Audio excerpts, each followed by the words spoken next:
Well, if you think the temperature in the room is going to drop down in the Labour Party headquarters, think again. An article came out yesterday in The Guardian. It says here, West Streeting accused of chaotic and incoherent approach to NHS reform. Think tank report finds health sector has failed to improve productivity and health services unlikely to meet its targets. Now, who's this think tank? The Institute for Government. The Institute for Government is the UK's leading independent think tank working to make government more effective. I don't know who runs it, but this is clearly a hit job on West Streeting. There's no question about it. And it would have come in within the Labour ranks, the higher top echelon, so to speak, generals, giving them marching orders to those who can actually influence things from outside. There's no question about it.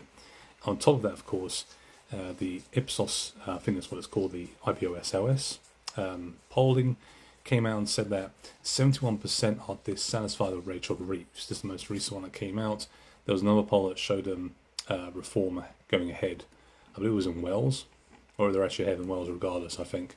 But the voting intention overall, reform actually quite far ahead of the others. Labour are still in second place in that poll, but this isn't actually what they needed, because in the local elections coming up, according to Sky News, who actually had a piece on this, it showed that, where is it gone? Here it is, that the local elections next year would be a huge determining factor as to whether the likes of Starmer will be gone.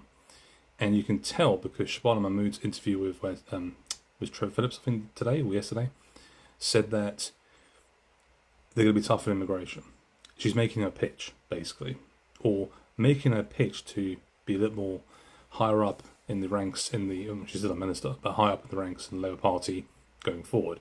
So some of them are going to make manoeuvres now. It won't be so obvious at this point whether something's going to happen next year, but it's clearly going to see more figures in the Labour Party, maybe say a number of things, and then when it gets to the next local elections, by that point you'd have figured out it's probably 3 or 4 people who are going to try and challenge for leadership. But we'll also have to wait and see what happens. Right now, it's clearly obvious that they are seen as a threat from the outside, in this case within the Labour Party, but those who are clearly not satisfied with Keir Starmer as Prime Minister.